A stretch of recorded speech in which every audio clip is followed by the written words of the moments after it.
দেশজুড়ে মৃদু শৈত্যপ্রবাহের প্রভাবে রাজধানীতেও তীব্র ঠান্ডায় দুর্ভোগ বেড়েছে। রোববার রাজধানীর সর্বনিম্ন তাপমাত্রা নেমে আসে 13.8 ডিগ্রিতে। এতে সবচেয়ে বেকায়দায় পড়েন ছিন্নমূল মানুষ। শীত নিবারণের বস্ত্র না থাকায় ফুটপাতে কারো কেটেছে নির্ঘুম রাত, যদিও অনেকের কাছে শীত এসেছে উপভোগের কারণ হয়ে।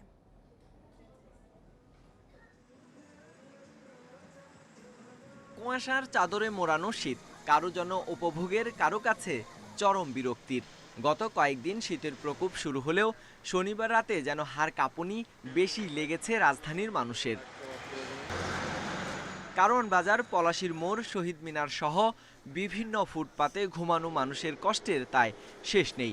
শীত নিবারণের বস্ত্র না থাকায় নির্ঘুম রাত পার করছেন কেউ কেউ। শীতের কষ্ট তো স্যার ভালোই কষ্ট যাইতেছে স্যার, আমাকে তো আর কি করবো, আমি তো কিছু নাই। তো শীত লাগে না, শীত লাগলে কি? হাড় কাঁপানো শীত থেকে কিছুটা স্বস্তির আশায় অনেকেই আবার আগুন জ্বালিয়ে গা গরম করছেন।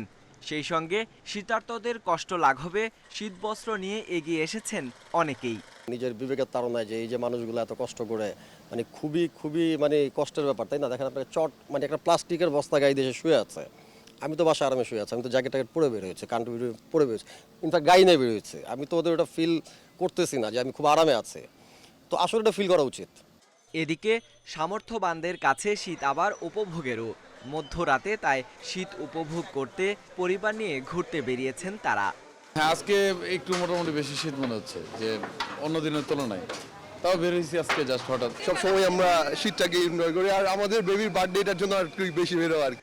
আবহাওয়া অধিদপ্তর বলছে আগামী দুদিন শীতের প্রকোপ আরও বাড়লেও আস্তে আস্তে তা কমে আসবে। Sohel Rana, independent news, Dhaka.